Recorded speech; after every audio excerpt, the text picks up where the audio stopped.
আসসালামু আলাইকুম everyone, welcome to my channel. আশা করি আপনারা সকলে ভালো আছেন। আজকে আবারও একটি নতুন রেসিপি নিয়ে চলে আসলাম আপনাদের কাছে। আজকে আমি তৈরি করে দেখাবো রসমালাই। এই রসমালাই মিষ্টি এমন কেউ নেই যার পছন্দ না। দোকানের মতো পারফেক্ট রসমালাই এখন ঘরেই তৈরি করে নিতে পারবেন। তাহলে চলুন রেসিপিটি দেখে নিই। রসমালাই তৈরি করতে প্রথমেই লাগবে আমাদের ছানা। এই ছানা আমি ঘরে তৈরি করেছি। ডিসক্রিপশন বক্সে লিংক দেওয়া আছে, অবশ্যই দেখে নেবেন। এরপর লাগবে দুধ পাউডার, চিনি, বেকিং পাউডার, কনডেন্স মিল্ক আর লাগবে লিকুইড মিল্ক। এখানে নিয়ে নিয়েছি ছানা। এবার ছানাগুলো হাত দিয়ে আলতো করে মথে নিব।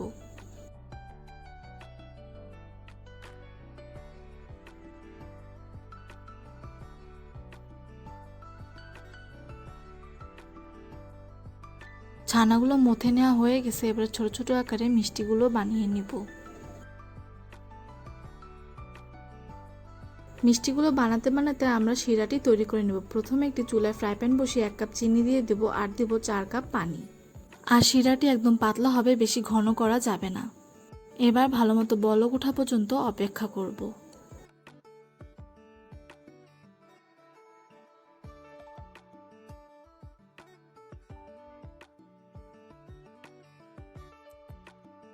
সবগুলো মিষ্টি অনেক সুন্দরভাবে তৈরি হয়ে গিয়েছে আর আমাদের শিরার বলকও উঠে গিয়েছে। এবার আমরা এক এক করে মিষ্টিগুলো দিয়ে দেব। মিষ্টিগুলো দিয়ে দেওয়া হলে একদম 5 মিনিটের জন্য ঢাকনা লাগিয়ে দিয়ে অপেক্ষা করব।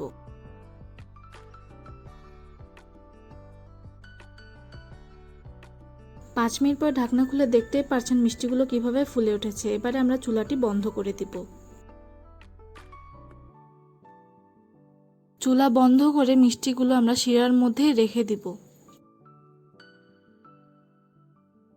এবারে আমরা তৈরি করব মালাই। মালাই তৈরির জন্য এখানে নিয়ে নিয়েছি 1 লিটার দুধ। এবারে বলক ওঠা পর্যন্ত অপেক্ষা করব।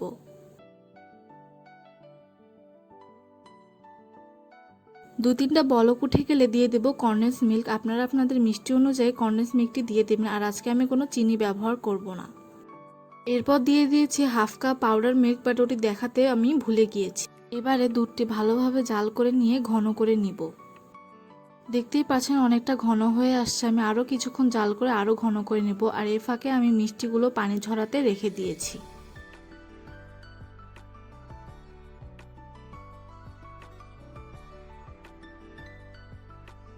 মালাই একদম পুরোপুরিভাবে রেডি হয়ে গিয়েছে। এবারে আমি এক এক করে সবগুলো মিষ্টি ঢেলে দিব। মিষ্টিগুলো দিয়ে কিছুক্ষণ জাল করে নিয়ে আমি নামিয়ে নিব।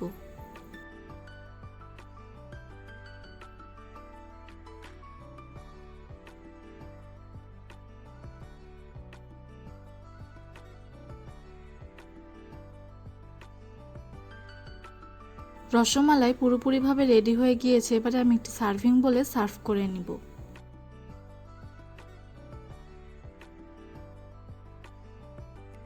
আশা করি আমার এই রসমালাই রেসিপিটি আপনাদের ভালো লেগেছে। যদি ভালো লেগে থাকে অবশ্যই বাসায় ট্রাই করবেন আর আমাকে কমেন্ট সেকশনে এসে জানাবেন।